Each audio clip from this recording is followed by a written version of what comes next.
ஒவ்வொரு நாடுகளும் தங்களது நாட்டுக்கு வருகின்ற புலம்பெயர்ந்தவர்களை கட்டுப்படுத்துறதுக்கும் நடவடிக்கைகளையும் யோசனைகளையும் முன்வைக்கின்றது. இந்த சூழ்நிலையில இதுல சுவிட்சர்லாந்தும் இந்த பட்டியலில் இணைய போகின்றதா என்பதுதான் கேள்வி. சுவிட்சர்லாந்துடைய ஒரு முக்கிய அரசியல் கட்சியும் தங்களுடைய நாட்டினுடைய மக்கள் தொகையை 10 மில்லியனுக்கு அதிகரிக்க விடக்கூடாது என்று ஒரு மும்முரமான தீர்மானத்தை எடுத்திருக்கிறார்கள். அந்த தீர்மானத்துல ஒரு பகுதியாக புலம்பெயர்ந்தவர்களை கட்டுப்படுத்துறதுக்கான பிரேரணைகளை கொண்டு வருகின்றார்கள். ஆனால் இந்த பிரேரணைக்கு அரசாங்கம் எப்படியான நடவடிக்கைகளை எடுக்க போகின்றது என்பது முக்கியமானது. இது சுவிஸுக்கு போய் வாழ வேண்டும் என்று ஆசைப்படுறவர்களுக்கு அங்கு புலம்பெயர யோசிப்பவர்கள் கவனிக்க வேண்டிய விடயம். எனவே இது பற்றி இருக்கின்ற முழுமையான விஷயத்தை இன்றைய நாள் இந்த காணொலியில் பார்க்கலாம்.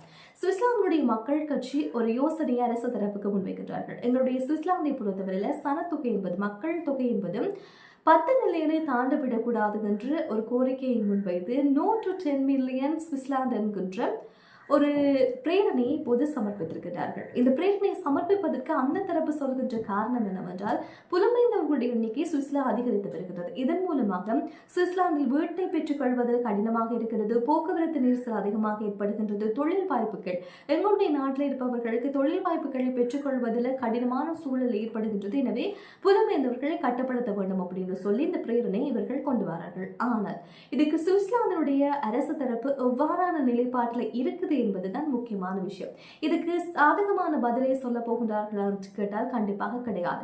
சுவிஸனுடைய பெடரல் கவுன்சிலும் அதே போல் நீதி அமைச்சர் சொல்கின்ற விஷயம் இந்த பிரேரணையை சாத்தியப்படக்கூடிய ஒரு விஷயமாக அவர்கள் பார்க்கவில்லை. இந்த பிரேரணைக்கு எதிரான கருத்துக்களை மட்டுமில்லாமல் இதற்கு எதிரான பிரச்சாரங்களையும் செய்ய ஆரம்பித்திருக்கிறார்கள்.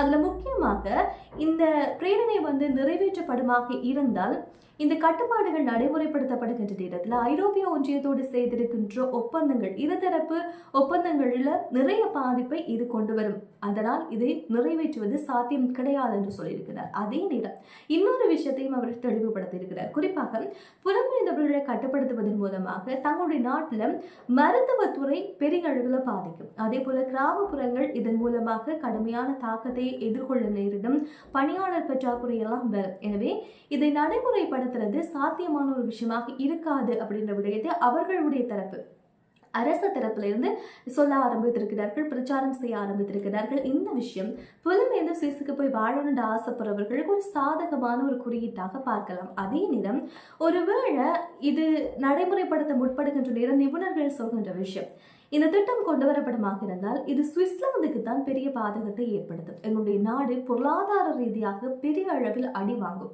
எனவே இந்த பிரேரணை சார்ந்திருக்கின்ற எதிர்மறையான கருத்துக்கள் தான் அரசு தரப்பும் சரி அங்கிருக்கின்ற நிபுணர்களும் சொல்ல ஆரம்பித்திருக்கிறார்கள். இந்த விஷயம் உண்மையிலேயே புலம்பெயர்ந்தவர்களுக்கு ஒரு ஆறுதலான விடயமாக, இல்லாட்டி புலம்பெயர்ந்த வாழ ஆசைப்படுறவங்க சுவிஸுக்கு போய் வாழ ஆசைப்படுறவங்களுக்கு ஒரு சாதகமான ஒரு சந்தோஷமான ஒரு விஷயம் என்று கூட பார்க்கலாம். ஆனால் இந்த பிரேரணையுடைய இறுதி தீர்மானம் இறுதி முடிவெடுப்பதற்கான நடவடிக்கைகள் முன்னெடுக்கப்படுகின்றது. எனவே ஜூன் மாதம் 14ஆம் தேதி சுவிட்சர்லாந்து இது தொடர்பான முழுமையான ஒரு வாக்கெடுப்பு என்பது இந்த பிரேரணை தொடர்பாக முன்னெடுக்கப்பட போகிறது.